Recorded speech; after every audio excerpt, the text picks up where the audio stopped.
I'm really imploring the people and all the peoples around the world, for God's sake, stop giving your democratically elected governments the benefit of the doubt. They are not deserving of that. They are not. Stop rationalizing whatever your government is doing. Stop rationalizing and come up with some good intentions. They have no good intentions. Never. As I said before, in the entire history of mankind, there has never been a political elite concerned about the well-being of regular people. And it isn't any different now. Why should it? Stop giving them the benefit of the doubt. Because I can tell you, you cannot comply your way out of a tyranny. It is impossible. Trying to do so, you will only feed a gigantic alligator in the hopes of being eaten last. But guess what? Your turn will come, and then you will be the one swallowed up. I also have to ask the people, end your silence. Speak up. For God's sake, stop complying. Start rebelling. They're out to get you if you do not resist. I would also urge you to stop voting for those who inflict this psychological abuse on you, who mock you for their own good.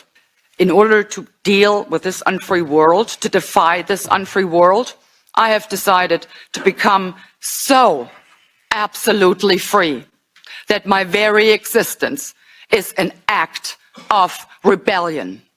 And that's what we all need to do. The only way out of this slavery, which is the human condition, is to wake up and stop complying with fake laws which are meant to enslave you. I say fake laws because the government can't make real laws. Laws only exist in nature, and the government can only make rules, regulations, and policies, which is why they use policy enforcers to make sure that people obey. But of course, not complying with their policies is only half the solution. The other part of the solution is to be in alignment with natural law. But what is natural law? It's basically the unseen spiritual laws that exist in nature that govern human behavior. For example, sane people just instinctively know that it's wrong to harm another person or to kill another person. This is a reflection of natural law within us. We don't need some external entity to tell us that these things are right or these things are wrong. Information about natural law has generally been occulted, which means hidden, throughout human history, so that instead of humanity being free and in alignment with natural law, they're instead enslaved by fake laws made by government, which are designed to enslave you. Natural law has gone by different names throughout history, such as the law of cause and effect, which states that for every action, there exists an equal and opposing reaction. And it's also been called the golden rule, which says that you should do unto others as you would have them do unto you, and so on. The knowledge of natural law and its operations constitutes what I call the most deeply occulted or hidden information that exists on this planet. You will not find any more hidden information. This is the thing that all the distractions are there for, to keep you from learning. The endless trivialities, the nonsense you hear on the news, all the video games, all of the nonsense television, the sports, it's all there to keep people from understanding this. And I can't get you to accept that or believe it, and I don't ask you to believe it. I'm telling you that's what they're trying to, from my years of being inside occult traditions that are very, very dark. I'm telling you, this is what they don't want you to know. In your book, The Satanic Bible, you say, hate your enemies with a whole heart, and if a man smites you on one cheek, smash him on the other. Do you believe in this? Yes, very much so. I think everyone does, except they cloak it in forms of false altruism or false morality. They feel that there's so much repressed aggression and repressed hostility that is never allowed to manifest itself because of teachings such as turn the other cheek, that it has made man an intrinsically vicious creature because he's bottled up all of these feelings, or he channels them into what would appear to be innocuous directions that are actually much more harmful to those who are around him. Don't you think, or like some of your critics say, that Satanism is an excuse for sexual and orgiastic excesses of some of the people who would like to look after the animal instincts? Yes, I fully agree that it is an excuse, but then I also agree that Christianity has been an excuse for many too, because there are many sects of Christianity that believe that in order to attain a spiritual quality or some sort of communion with God, one must be purged of any carnal desires, and the only way to rid oneself of carnal desires is to release them fully. How many people here today know that I was involved in the dark occult in my past? Good. Great. Okay. The powers that be want to seek to keep this information hidden from the people of the earth at all costs, because understanding this information about natural law will level the playing field and put an end to the currently entrenched systems of control that are operating on the earth. But do you know who's losing out? The American taxpayers. They are the ones footing the bill for all of this, and most of them do not even want to do it. According to a new survey, only 32% Americans say the US should support Israel militarily. 68% say there should be a ceasefire. So there's little appetite for war in America, and it's understandable. Americans are grappling with high inflation. Food prices are up 25% since 2020. Rents are up by 20%. Electricity up by 25% again. And car insurance is up by 33%. Housing is becoming unaffordable. The cost of living crisis is squeezing savings. And credit card debt is soaring. Meanwhile, America's national debt is inching close to the $34 trillion mark, $34 trillion. So Americans feel they can ill afford to pay for another war. And yet, the Biden administration has been sending arms and more to Israel. Since the 7th of October this year, since the attack by Hamas, there have been direct commercial sales, meaning US defense contractors have been selling directly to Israel. Pending orders have been pushed up. Pentagon stockpiles have been redirected to West Asia. Plus, some in the administration have a stake in this. Take US Secretary of Defense Lloyd Austin, for example. He's a former board member of Raytheon. The company is now known as RTX. It's a military contractor that provides weapons to Israel. Then there is Secretary of State Antony Blinken. In 2017, he co-founded West Exec Advisors. It works for military contractors, startups, and Israeli companies. And Blinken has advised Boeing, according to his financial disclosure. Boeing is supplying weapons to Israel too. So Biden's team was advising military contractors, and now the Biden administration is sending weapons to Israel, weapons that Israel uses to fight this war.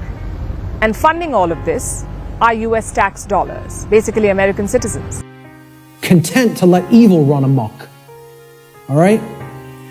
And then people will wonder, why are we losing freedom? Why is freedom on the wane? Why is totalitarianism and tyranny rising up? Why do we see so much control and obsession with control in our society? You know, they'll see that. Many of them will see the rising police state. They'll see the injustices in our society. They'll see the restrictions on our inherent natural liberty. Okay? But here's the thing, many of them will not make the transition to grasping. You know? They'll say, yeah, this is what's happening to the earth. It's being turned into a huge prison everywhere.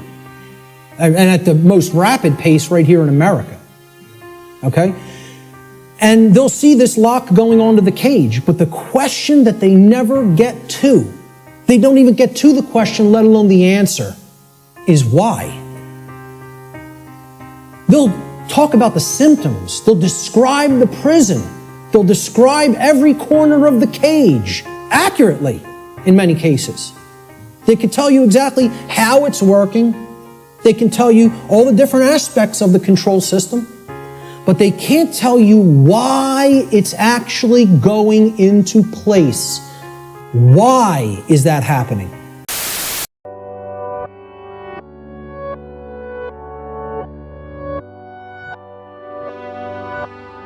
The truth is, you own yourself. No one has a right to your life, your body, your time and energy, or the fruits of your labor without your consent. Of course, if someone commits aggression against you, trying to assault or rob you, you have the right to defend yourself. But you do not have the right to be the aggressor, the one who starts a fight. This is called the non-aggression principle, and even if you've never heard it called that, most of us learned this when we were little children. Don't hurt people, and don't take their stuff. Simple. So far, all of this may seem pretty obvious, and you're probably thinking, well, who would disagree with that? It's how most people think and act in their day-to-day lives. However, while most people understand the concepts of live and let live and peaceful coexistence, almost everyone has been taught to believe that there's an exception when it comes to politics and government. We've been taught that so-called lawmakers and law enforcers have the right to do things that the rest of us don't, that it's legitimate and necessary for government to tax and control you and me, even if we're not threatening or harming anyone. The truth is so easy to say, but so hard for most people to hear, because it goes against what you have heard all your life from parents, teachers, politicians, and the talking heads on TV. The truth is, no election, no constitution, no political ritual, nothing can give anyone the moral right to rule. They have no right to rule you, and you have no obligation to obey. So in the end, the way to human freedom is living in alignment with natural law and also taking the way of disobedience to men's fake laws. Obedience has done much more harm to humanity than disobedience would have done. If all the armies disobey, there would be no war. Throughout history, there's been like 5,000 wars.